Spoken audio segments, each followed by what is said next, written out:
Assalamualaikum warahmatullahi wabarakatuh. Alhamdulillahilladzi bi ni'matihi tatimmu shalihat.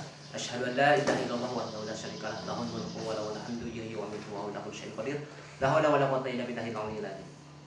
Pertama-tama kita panjatkan puji dan syukurnya kehadirat Allah Subhanahu wa taala yang mana alhamdulillah pada kesempatan ini kita masih diberikan kesehatan, kita masih diberikan kekuatan dalam menjalani hidup ini. Salawat serta salam mudah-mudahan Allah limpah curahkan Nabi Muhammad Shallallahu Alaihi Wasallam kepada keluarga, pada sahabat dan juga sampai ke kita yang insya Allah dan biasa mengikuti pola perjalanan langkahnya. Oke, pada kesempatan hari ini saya akan membahas mengenai suatu tugas materi yang bagi mata pelajaran kuliah Psikologi Pendidikan sebagai dosen pembimbing Bapak Dadang Lukman. Di sini saya mewakili kelompok 3. Saya beserta Saudari Yuni yang tidak bisa ikut hadir dalam presentasi ini, mohon maaf. Di sini saya akan mewakilkannya. Oke, biar lebih memanfaatkan waktu, kita langsung aja ke pembahasan, yaitu mengenai konsep belajar, mengajar, dan pembelajaran. Sebelum masuk ke konsep belajar, di sini saya akan membahas mengenai latar belakang. Pemakalah membuat materi ini ya, karena terbentuk dari berbagai macam masalah. Salah satu di antara masalah besar di dalam bidang pendidikan di Indonesia ya, yang saat ini kita alami ya, banyak perbincangan rendahnya mutu pendidikan atau kualitas dari pendidikan tersebut ya. Karena ini jelas-jelas tercermin ya, sesuai dengan data analisa bahwa presentasi dari pencapaian hasil ujian-ujian peserta didik itu kurang di atas standar, jadi kurang bermutu, sehingga pemakalah merumuskan ya makalah ini dalam sebuah satu konsep di masalah ini. Oke, sebelum masuk kita harus paham dulu mengenai definisi pendidikan. Di sini ya, di dalam undang-undang RI nomor 20 tahun 2003 tentang Sisdiknas pasal 1 ayat 1. Pendidikan adalah usaha sadar dan berencana untuk mewujudkan suasana belajar dan proses pembelajaran agar peserta didik secara aktif mengembangkan potensi dirinya untuk memiliki kekuatan spiritual, keagamaan, pengendalian diri, kepribadian, kecerdasan akhlak mulia, serta keterampilan yang diperlukan dirinya, masyarakat, bangsa, dan negara. Nah, yang perlu kita garis bawahi, saya terkesan ya dengan akhlak yang mulia, Yang sedikit akan membahas ya mengenai akhlak mulia ini ya, karena secara keseluruhan mungkin berhubung kita yang belajar di Fakultas Pendidikan Agama Islam, makanya saya tertarik dengan akhlak yang mulia. Karena ini undang-undang secara umum tidak memilah-milah antara agama mana ya, tapi ini secara umum. Tapi saya tertarik dengan akhlak ya, karena jelas-jelas ya, laqad kana fi rasulillahi uswatun hasanah ya. Jadi kanjeng Nabi Rasulullah SAW itu merupakan satu suri tauladan, karena Nabi Rasulullah SAW ya berkat akhlaknya yang mulia.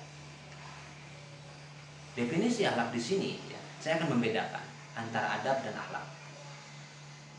Orang yang berpendidikan bisa dikategorikan dia beradab, ataupun bisa juga dia dikategorikan dengan akhlak yang mulia atau berakhlak. Tapi dalam pengertian ini, adab dan akhlak itu berbeda.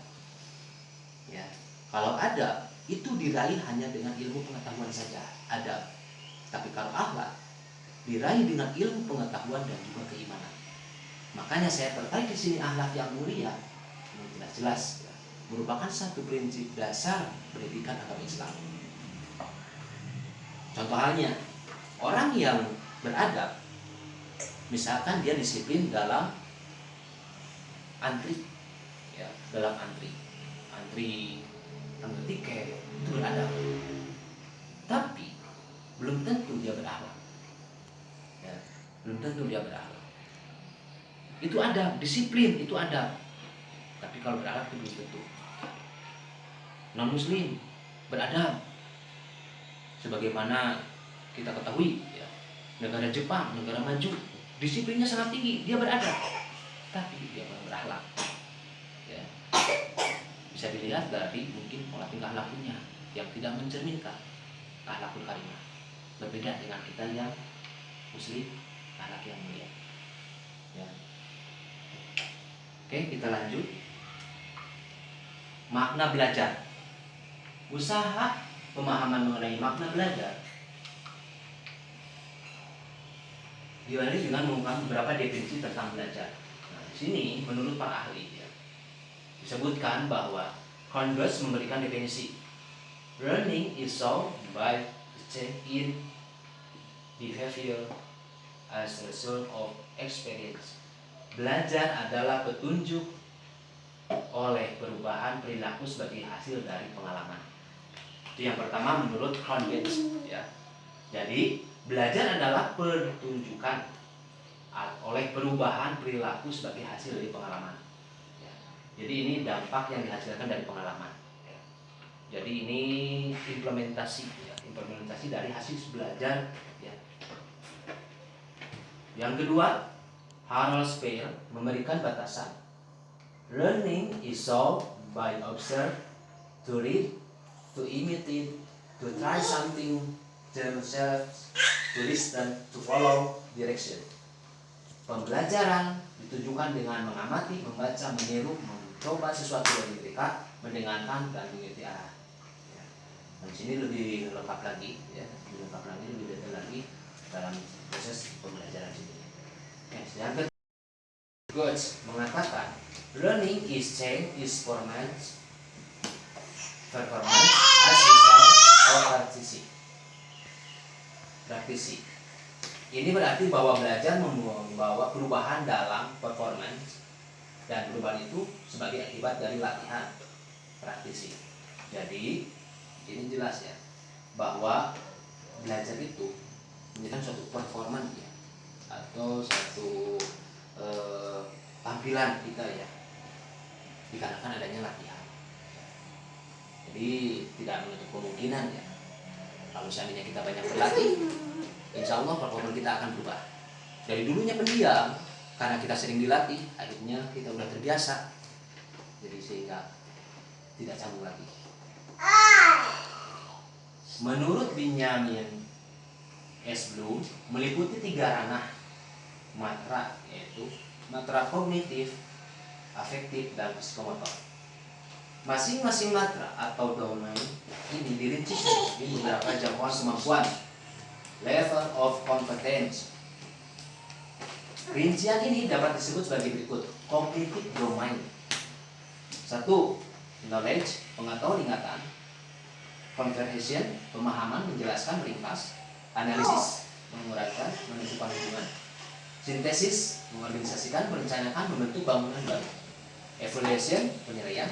Aplikasi, penerapan. Oke. Yang selanjutnya, affective domain.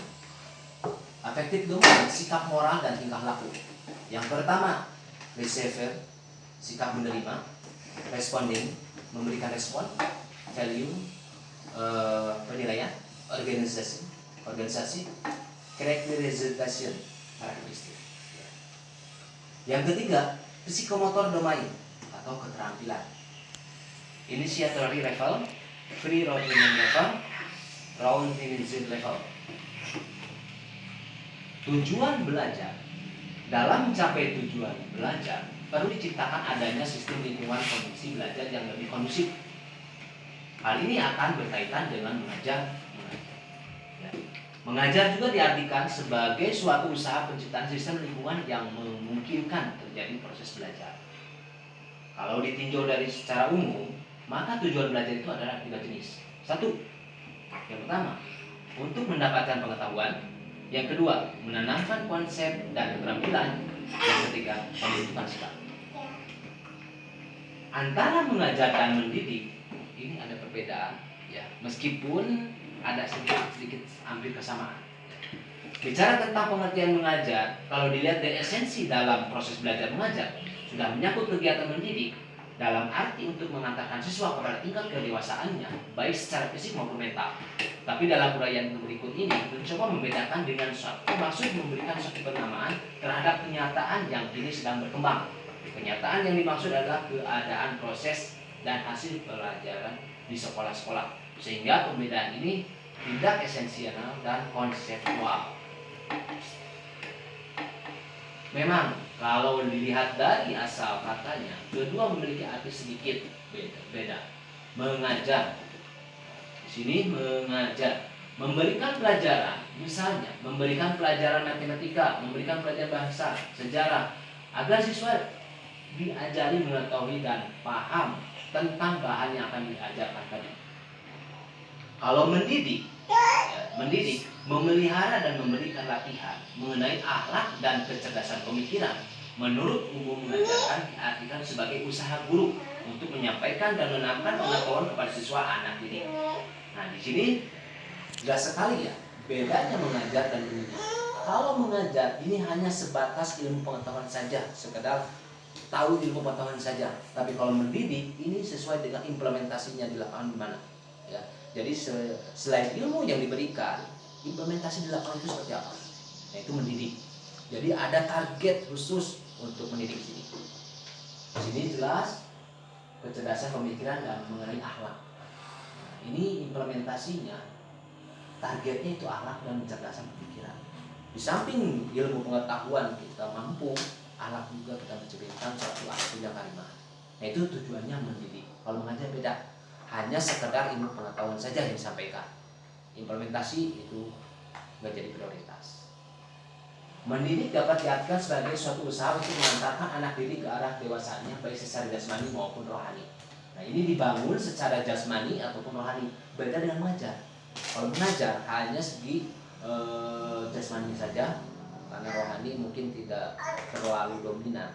Tapi kalau mendidik benar-benar ada sasaran target, yaitu akhlak dan pemikiran kecerdasan. Oleh karena itu mendidik dikatakan sebagai upaya pembinaan pribadi sikap, mental, dan akhlak anak-anak didik.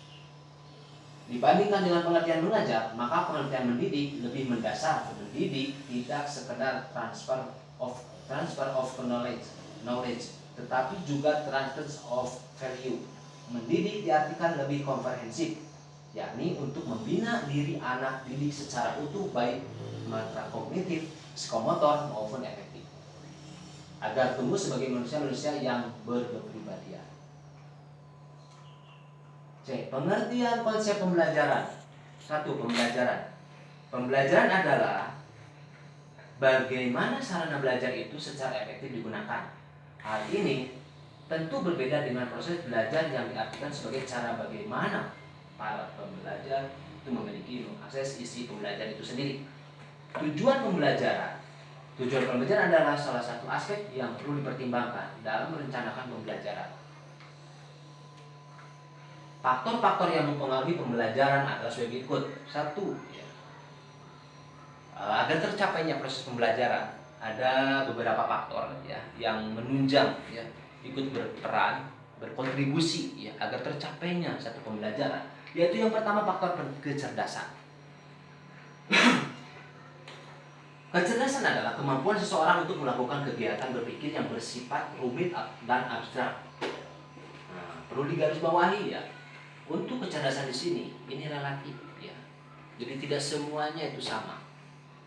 Tingkat kecerdasan itu berbeda-beda. Ada yang tingkat kecerdasannya tinggi, ada yang sedang ya, ataupun ada yang level bawah ya. Makanya kita selaku guru harus memahami ya, memahami peserta didik kita, anak didik kita sejauh mana tingkat kecerdasan. Ini juga dapat berpengaruh untuk terjadinya proses pembelajaran. Yang kedua, faktor belajar. Maksud di sini, faktor belajar di sini adalah semua segi kegiatan belajar, misalkan kurangnya dapat memuaskan perhatian kepada pelajaran yang sedang dihadapi, tidak dapat menguasai kaidah yang berkaitan sehingga tidak dapat membaca seluruh bahan yang seharusnya dibaca. Termasuk di sini kurang menguasai cara-cara belajar efektif dan efisien. Nah, faktor belajar di sini yaitu proses di saat kita untuk memberikan suatu materi. Kalau seandainya kita tidak menguasai materi tersebut, otomatis ya ada kekurangan dalam artian untuk menyampaikan satu pelajaran itu kurang memusatkan perhatian kepada anak didik, sehingga anak didik itu tidak dapat memahami apa yang kita sampaikan. Ini juga sangat penting sekali faktor belajar ini. Bagaimana caranya kita memberikan satu konsep yang lebih kondusif, efektif dan efisien dalam proses belajar dan mengajar. Yang ketiga, faktor sikap.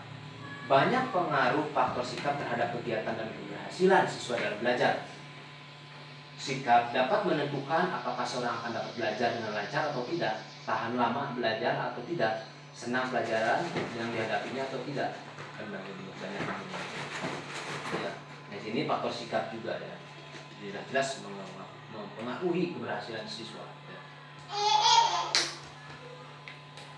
Yang keempat, faktor kegiatan. Faktor kegiatan ialah faktor yang ada kaitannya dengan kesehatan, kesejahteraan jasmani, dan fisik seseorang. Sebagaimana telah diketahui, badan yang sehat terdapat membuatkan konsentrasi pikiran terganggu sehingga mengganggu kegiatan belajar. Nah, di sini faktor kegiatan yang dimaksudkan ini dominan mengenai tentang kesiapan seorang peserta didik, ya, baik secara kesehatan, secara rohani ataupun jasmani. Ya. Kenapa? Ya, kepada kesehatan jasmani dan rohani. Ya.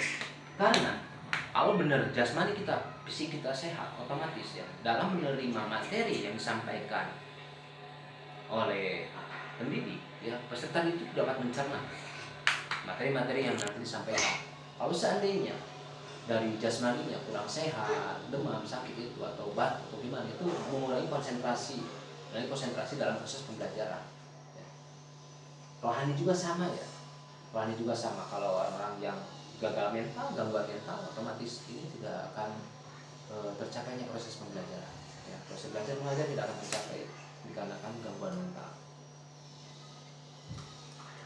Yang kelima, faktor emosi dan sosial. Faktor emosi seperti tidak senang dan rasa suka, dan faktor sosial seperti persaingan, kerjasama sangat besar pengaruhnya dalam proses belajar. Nah, di sini faktor dominan antara pribadi dengan lingkungan sosial di sekolah, contohnya ya, khususnya. Faktor emosi dapat mempengaruhi, ya, kalau seandainya misalkan ya, anak tersebut tidak senang dengan rekannya, dengan temannya, ya, tidak suka, nah, itu dapat mempengaruhi ya untuk down motivasi dalam belajar. Dan juga faktor sosial, misalkan persaingan. Ini kebanyakannya biasanya berpacu pada segi prestasi. Kalau seandainya kita udah menanamkan satu persaingan prestasi, bahwa ini yang lebih unggul dan ini yang lebih kurang, otomatis ini menimbulkan ketidaknyamanan dalam proses belajar mengajar, sehingga down motivasi. Ya, sebaiknya kita kalau jadi peserta didik, pendidik, harusnya memberikan pemahaman pengertian kepada peserta didik kita bahwa prestasi bukan salah satu tujuannya, bukan salah satu tujuan yang paling dominan. Yang penting pemahaman dan kemampuan kita mencerna suatu materi, karena ini akan mempengaruhi mental si peserta didik. Faktor lingkungan. Faktor lingkungan ini adalah keadaan suasana tempat seorang belajar. Dan keadaan tempat belajar itu juga menentukan keberhasilan dan tidak kegiatan belajar. Dalam hal ini, maksud di sini yaitu faktor lingkungan, di mana di sebuah institusi tersebut atau sebuah sekolah tersebut, lingkungan sekitar kita harus diperhatikan juga. Contoh misalkan lingkungan sekolah kita dekat pasar, otomatis itu bisa terganggu juga dengan keramaian pasar, atau dengan sekitar pabrik mesin, pabrik yang menggunakan tenaga alat berat, otomatis itu mengganggu konsentrasi belajar. Ya, keadaan bising, terus faktor lingkungan pasar keadaannya bau, nah itu bisa mempengaruhi dalam proses belajar. Nah, yang ketujuh, faktor guru. Nah, di sini tugas kita semua ya, selaku guru ya atau pendidik. Ya.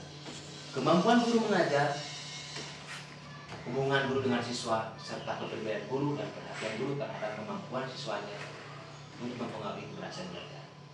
Nah, di sini kita seorang guru ini faktor utama ya, faktor yang paling utama dalam menentukan keberhasilan seorang siswa. Ya.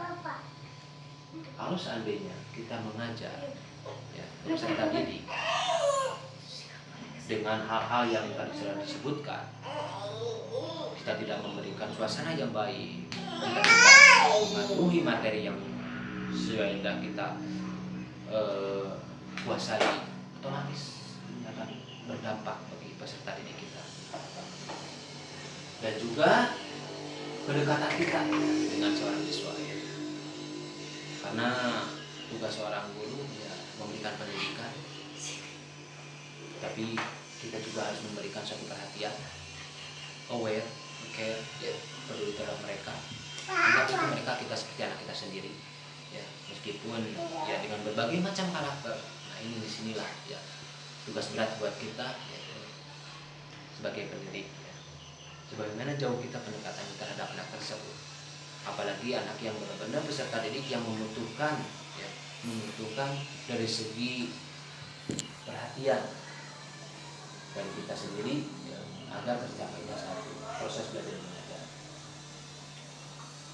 Oke, paling itu aja presentasi yang bisa saya sampaikan. Mohon maaf apabila ada kekurangan, dan juga mohon maaf apabila seandainya dalam menyampaikan materi ini terlalu cepat ya, ataupun kurang dipahami. Mohon maaf karena saya mengakui ya, sementara ini saya dalam proses belajar sama mungkin rekan-rekan sekalian ataupun bapak dosen sendiri bisa memberikan kritik dan sarannya terhadap saya agar menjadikan suatu motivasi buat saya ke depannya untuk melakukan